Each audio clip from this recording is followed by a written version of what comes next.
Hello everyone. CBT series का ये episode number 3 है। आज हम cognitive conceptualisation, cognitive model, beliefs and intermediate beliefs, ये सारी चीज़ों को कवर करने वाले हैं। So first, what is cognitive conceptualisation? Cognitive conceptualisation एक सिस्टमेटिक फ्रेमवर्क है जो थेरेपिस्ट को ये आइडेंटिफाई करने में हेल्प करता है कि क्लाइंट के थॉट्स उनकी इमोशंस और बिहेवियर को कैसे इम्पैक्ट करता है। सीबीटी इसी मॉडल पर बेस्ड होती है। थेरेपिस्ट इस फ्रेमवर्क का यूज़ करके क्लाइंट के थिंकिंग पैटर्न्स, उनके हिडन कोर बिलीव्स और उनके डिसफंक्शनल सोचने के तरीक़ों को समझता है। सिंपल बोल सकते हैं हम कि कॉग्निटिव कंसेप्चुअलाइजेशन क्लाइंट की कहानी को मैप की तरह समझता है। इससे थेरेपिस्ट को पता चलता है कि प्रॉब्लम कहाँ से स्टार्ट हुई है और कैसे मेंटेन हो रही है। फॉर एग्ज़ाम्पल, अगर एक क्लाइंट बार बार कहता है मैं यूज़लेस हूँ, तो ये सिर्फ एक थॉट नहीं है, ये पूरी पर्सनैलिटी को सेव कर रहा है। कॉग्निटिव कंसेप्चुअलाइजेशन इसी रूट को आइडेंटिफाई करता है। सीबीटी का बैकबोन है कॉग्निटिव मॉडल। इस मॉडल के अकॉर्डिंग हमारी इमोशंस, बिहेवियर्स और बॉडी रिएक्शंस सिचुएशन से नहीं बल्कि सिचुएशन के इंटरप्रिटेशन से आते हैं। यानी रियलिटी से ज़्यादा हमारी सोच रियलिटी को कैसे कलर करती है, ये मैटर करता है। सीक्वेंस जो हमने पहले भी देख रखा है, situation affect thoughts, thought affects feeling and feeling affects behaviour then physical reaction. यहाँ पे ये मॉडल में यही बताया जाता है कि हमारे जो थॉट्स है वो ज़्यादा मैटर कर रहा है, ना कि सिचुएशन क्या है। एग्ज़ाम्पल हम लेते हैं कि दो लोग एक ही सिचुएशन में हो सकते हैं पर रिएक्ट अलग करेंगे क्योंकि उनके थॉट्स अलग हैं। फॉर एग्ज़ाम्पल, सिचुएशन है कि बॉस ने आज गुड मॉर्निंग नहीं बोला। वहाँ पे दो पर्सन है, तो पर्सन ए सोच रहा है कि ही मस्ट बी बिज़ी। ये थॉट आने के बाद पर्सन ए को काम फील हुआ, उसने कोई मेजर इमोशनल चेंजेस नहीं फील किया। सेकेंड पर्सन, उसको बॉस के गुड मॉर्निंग न बोलने पर उसको थॉट आया कि शायद बॉस मुझसे नाराज़ है। तो ये थॉट आने के बाद उसको इमोशनल में थोड़ा चेंजेस आएगा, उसको एंग्जाइटी फील होगा, वरी फील होगा कि बॉस ने क्यों गुड मॉर्निंग नहीं बोला, वो मुझसे नाराज़ है, हो सकता है थोड़ा ओवर थिंक करे। तो यहाँ पे रिएक्शन चेंज हुआ। सिचुएशन सेम है पर इंटरप्रिटेशन डिफरेंट है। Now belief. हमने कोर बिलीफ के बारे में अभी थोड़ा मैंने बोला, लेकिन बिलीफ से कोर बिलीफ है क्या, ये भी समझना ज़रूरी है कि ये कहाँ से आते हैं एंड कैसे हम आइडेंटिफाई करें कि यही हमारा कोर बिलीफ है। कोर बिलीफ वो डीप आइडियाज़ होते हैं जो हम बचपन से डेवलप करते हैं अपने बारे में, दुनिया के बारे में और लोगों के बारे में। कोर बिलीफ सबसे ज़्यादा पावरफुल होता है। ये हमारी पर्सनैलिटी को फाउंडेशन बन जाते हैं। हम यूजुअली इन बिलीफ को कॉन्शियसली नोटिस नहीं करते हैं, लेकिन ये हमारे सारे डिसीजंस और रिएक्शन को गाइड करते हैं। इसी तरीके से हम समझ सकते हैं कि कोर बिलीफ वो इंटरनल ट्रूथ है जो बिना प्रूफ के हम मान चुके हैं। For example, I am not good enough, people can not be trusted, world is unsafe. अगर कोर बिलीफ निगेटिव हो तो उससे related thousands of automatic thoughts daily generate होते हैं। Now attitudes, rule, assumption. Core belief से ही intermediate beliefs बनते हैं। इसमें 3 कंपोनेंट आते हैं। फर्स्ट, एटीट्यूड, क्लाइंट्स का ओवरऑल जजमेंट। एग्जाम्पल कि क्लाइंट सोचता है कि फील होना बहुत हॉरिबल होता है, क्लाइंट का खुद के बारे में एक अपना जजमेंट होता है। Second, rules, internal do and don't. Client का ओवरऑल जजमेंट होने के बाद उस एग्ज़ाम्पल, अगर चैलेंज टफ है तो ट्राई मत करो। सबके अंदर एक रूल्स अपना अलग अलग होता है कि करना चाहिए, नहीं करना है। समटाइम्स वी थिंक कि ये मुझे करना चाहिए, नहीं करना चाहिए, करना चाहिए, नहीं करना, हम उसमें फंसे हुए रहते हैं। यहाँ पे वही उसको हम ऐसे रूल्स देखते हैं। Then third, assumption, if then type beliefs. Example, अगर मैं डिफ़िकल्ट काम करूँगा तो मैं फेल हो जाऊँगा, अवॉइड करना ही सेफ़ रहेगा। अजम्पशन में ये आता है कि अगर आपके ऐसे थॉट्स है कि हाँ मैं फेल हो जाऊँगा, तो अवॉइड करना ये नेचुरल है कि आपको आएगा कि अवॉइड ही करते हैं। सो एग्जांपल में हम इसको एज अ सिंपली देखते हैं कि कोर बिलीफ है I am not capable, so rule होगा only do easy things, and assumption होगा difficult is equal to failure. So यहाँ पे आपका ये जो एटीट्यूड्स, रूल्स और अजम्पशन है वो हमारे कोर बिलीफ पे डिपेंड करता है कि हम हमारे क्या होंगे एटीट्यूड्स, रूल और अजम्पशन। अगर आपका कोर बिलीफ ही निगेटिव है कि आई एम नॉट कैपेबल, तो आपके रूल होंगे only do easy things, assumption होगा फेलियर। सो ये बेसिकली दिखाता है कि हमारे इंटरमीडिएट बिलीफ्स हमारे कोर बिलीफ पे डिपेंड करता है कि वो कैसे होंगे। Now relationship between beliefs, thoughts and reaction. So इस स्लाइड में पूरा चेन दिखाया गया है कि core beliefs, intermediate beliefs, situation, automatic thoughts, reaction. So example, situation में स्पार्क होता है, ऑटोमेटिक थॉट्स इंस्टेंटली एक्टिवेट होता है और फिर हम रिएक्ट करते हैं। ऑटोमेटिक थॉट्स से वो फर्स्ट रिएक्शन टाइप थॉट्स होते हैं जो लाइटिंग स्पीड से आते हैं। एग्जांपल, ग्रुप डिस्कशन लेते हैं। सो मान लो कि सिचुएशन है ग्रुप डिस्कशन और वहाँ पे सब बैठे हुए हैं, आप भी वहाँ पे हो और आपको थॉट आया कि अगर मैं बोलूँगा तो लोग मुझे जज करेंगे। ठीक है, ये आपको ऑटोमेटिक थॉट है जो फ्रिक्वेंटली आया, आपको सिर्फ देखते ही डिस्कशन कि हाँ डिस्कशन स्टार्ट है।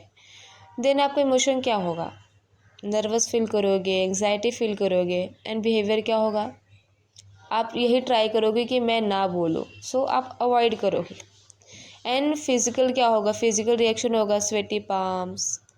ये ऐसा होता है कि अचानक से स्वेटिंग होना स्टार्ट हो जाता है। सो यहाँ पे एक पूरा सीक्वेंस है कि कैसे हमारे thoughts, emotions, behaviour, situation interconnected होता है। ना एक और से एग्जांपल हम लेते हैं। यहाँ एक रियल लाइफ सीबीटी कंसेप्चुअलाइजेशन का एग्जांपल दिया है। एक आई एम इनकॉम्पिटेंट, यहाँ पे आपका इंटरमीडिएट बिलीफ्स है। एटीट्यूड क्या है, फेल होना अनएक्सेप्टेबल है। रूल बोलता है अगर चैलेंज टफ है तो गिव अप कर दो। एंड अजम्पशन बोलता है कि difficult is equal to fail. तो आपका ये जो एटीट्यूड, रूल, अजम्पशन है ये आपके कोर बिलीफ की वजह से है। एंड सिचुएशन है न्यू एकेडमिक टेक्स्ट पढ़ना, तो आपके ऑटोमेटिक थॉट्स क्या होगा, ये बहुत टफ है, मैं तो डम हूँ, मैं थेरेपिस्ट नहीं बन पाऊँगी। आपका रिएक्शन क्या होगा, emotional discouragement, physiological body heavy feel करना, behavioural avoid study and watch TV. So ये एग्जांपल दिखाता है कि एक सिंपल टास्क भी निगेटिव बिलीफ साइकिल ट्रिगर कर देता है। यहाँ आपका सिर्फ एक कोर बिलीफ, आपका एक ऑटोमेटिक थॉट्स आपके सारे रिएक्शन को चेंज कर देता है। एक और एग्जांपल लेते हैं जो कि मैंने पहले भी वीडियो में दे रखा है, पहले की 2 वीडियो में सेम एग्जांपल, कि अगर आपका फ्रेंड आपको रिप्लाई नहीं कर रहा है तो ये आपका सिचुएशन है। देन उसके बाद आपको ऑटोमेटिक थॉट्स आता है कि वो मुझे पसंद नहीं करता है। उसके बाद आपका फीलिंग क्या होगा, आपको सैड फील होगा, एंग्जाइटी फील होगा। एंड बिहेवियर क्या होगा, आप खुद पे ये लेकर देखो कि आपने अपने फ्रेंड को मैसेज किया, उसका रिप्लाई नहीं आया, आपको क्या थॉट्स आएंगे। देन वो थॉट आने के बाद आपको क्या फ़ील हो रहा है, क्या आप काम फील कर रहे हो, वरी फील कर रहे हो, एंग्जाइटी फील कर रहे हो। उसके बाद फिर आपका बिहेवियर क्या हो रहा है, क्या आप उसको बार बार मैसेज कर रहे हो, या आप उसको मैसेज करना ही बंद कर दिए, या फिर आपने सोचा ठीक है कुछ टाइम बाद मैसेज करूँगा। तो यहाँ पे यही दिखाता है कि हमारे कैसे थॉट्स, सिचुएशन सेम होने के बाद भी हमारे थॉट्स हमारे बिहेवियर और इमोशंस को कैसे इफ़ेक्ट करता है। तो यहाँ पे आपका कोर बिलीफ है I am not important, I am unlovable. So अगर आपका फ्रेंड ने रिप्लाई नहीं किया एंड आपको थॉट आया कि मैं शायद वो मुझसे नाराज़ है या मैं उसके लिए इम्पोर्टेंट नहीं हूँ, आपको ये थॉट है, तो आपका एट द एंड में बिहेवियर ये होगा कि ठीक है मैं उसको मैसेज नहीं करूँगा, या तो आप उसको बहुत ज़्यादा ही मैसेज कर रहे हो, बार बार कर रहे हो। तो यहाँ पे आपका कोर बिलीफ ये है कि आपको फील हो रहा है कि I am unlovable, I am not important. Then why our past shapes our present thinking. So cognitive model के हिसाब से हमारी अर्ली लाइफ एक्सपीरियंस ही कोर बिलीफ्स को बेस बनाते हैं। अगर बचपन में क्रिटिसिज्म ज़्यादा मिला हो तो अडल्टहुड में ऑटोमेटिक थॉट्स सेल्फ क्रिटिकल बन जाते हैं। पास्ट हमारा लेंस होता है जिसके थ्रू हम प्रेजेंट को देखते हैं। सो आजकल सबसे ज़्यादा मेन प्रॉब्लम है low self stem, like confidence का लो होना। जैसे कि अगर आप वर्किंग हो या कॉलेज गोइंग हो, स्कूल गोइंग हो, सो मोस्टली मुझे लगता है कॉलेज गोइंग या वर्किंग हो गया। सो यहाँ पे लो कॉन्फिडेंस हमने बहुत ज़्यादा फेस किया है। बहुत लोगों को होता है प्रॉब्लम प्रेजेंटेशन में एंड स्ट्रेंजर से मीट करना। सो कुछ लोग बोलते हैं कि मैं तो इंट्रोवर्ट हूँ, बट समटाइम्स वो इंट्रोवर्ट नहीं होते हैं, उनको कॉन्फिडेंस नहीं होता है। और वो कॉन्फिडेंस न होना उनका वो कोर बिलीफ है जो खुद के बारे में है कि मैं गुड इनफ नहीं हूँ, मैं स्मार्ट नहीं हूँ, मैं कैसे बात करूँगा, मे बी मैं कुछ एम्बैरेस थिंग कर दूँ, लोग जज करेंगे। इस टाइप के बिलीव्स हमारे दिमाग में आते हैं सब कभी कभी। सो ये कहाँ से आया? ये हमारा कोर बिलीफ है जो बचपन में डेवलप हो चुका है क्रिटिसिज्म की वजह से, नेगलेक्टिंग पेरेंट्स की वजह से। सो ये सारी चीज़ें कोर बिलीफ की वजह से ही आए हैं और जो कि सीबीटी के थ्रू हम इस पर मॉडिफाई कर सकते हैं। सो मैंने ये चीज़ें देखा है कि लोग लो सेल्फ स्टीम को भी इंट्रोवर्ट बोल देते हैं, क्योंकि ये आइडेंटिफाई करना थोड़ा मुश्किल होता है कि मुझे ये पसंद नहीं है कि मैं जज के या एम्बैरेस होने के डर से कर नहीं रहा हूँ। तो इसमें थोड़ा डिफरेंस समझना पड़ता है। मैं इससे भी एक वीडियो बनाऊँगी बाद में। अभी हम अपना इस वीडियो को कंप्लीट करते हैं। सो purpose of cognitive conceptualisation in therapy, ये भी इम्पॉर्टेंट है कि हमने कॉन्सेप्चुअलाइजेशन देख लिया क्या है, बट इसको हम थेरेपी में इतना इम्पोर्टेंस क्यों दे रहे हैं। सो थेरेपिस्ट कॉग्निटिव कंसेप्चुअलाइजेशन को यूज़ करके क्लाइंट के प्रॉब्लम पैटर्न्स को आइडेंटिफाई करता है, कोर बिलीव्स के ओरिजिन को समझता है, फॉल्टिंग थिंकिंग को चैलेंज करता है, बिहेवियर चेंज के लिए स्ट्रक्चर प्लान बनाते हैं। सो कॉग्निटिव कंसेप्चुअलाइजेशन क्लाइंट के मेंटल मैप जिससे थेरेपी टारगेटेड एंड इफेक्टिव होता है। अगर एग्जांपल लेते हैं, अगर थेरेपिस्ट को पता चल गया कि क्लाइंट का कोर बिलीफ है आई एम अनलवेबल, तो पूरे थेरेपी का फोकस उस बिलीफ को मॉडिफाई करने पर होता है। सो यहाँ पे पर्पस क्या है, वही है मैंने जैसे आपको बोला कि जो हमारे थॉट बचपन में डेवलप हो चुके हैं कोर बिलीफ कि I am not smart, I am unlovable, I am not enough.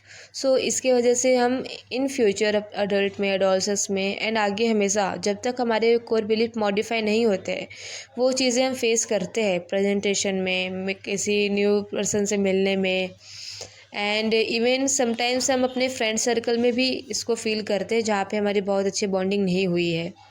सो यहाँ पे थेरेपिस्ट का रोल ये होता है कि वो आपके प्रॉब्लम्स को समझते हैं कि प्रॉब्लम आ कहाँ से रहा है, क्या थॉट्स है जो आपको ज़्यादा इम्पैक्ट कर रहा है आपके इमोशंस पे, बिहेवियर पे, एंड वो उसको मॉडिफाई करने में आपको हेल्प करते हैं। सो थेरेपी बहुत इंपॉर्टेंट होता है। अगर आप थेरेपिस्ट बनने वाले हो या आप स्टूडेंट, तो आपके लिए बहुत इंपॉर्टेंट है कि हाँ ये कैसे वर्क करता है। अगर आप साइकोलॉजी बैकग्राउंड से नहीं हो तो ये वीडियो आपके लिए इसलिए इम्पॉर्टेंट है कि आप चीज़ों को समझ पा रहे हो, आप खुद से भी नोटिस कर सकते हो क्योंकि सडनली कुछ हो, आपके थॉट्स क्या है, मेरे इमोशंस क्या है, आप खुद के थेरेपिस्ट बन सकते हो कुछ हद तक। सो ये यूज़फुल होगा आपके लिए। तो यहाँ पे हम स्टॉप करते हैं, बाकी हम नेक्स्ट वीडियो में देखेंगे। And thank you, bye bye.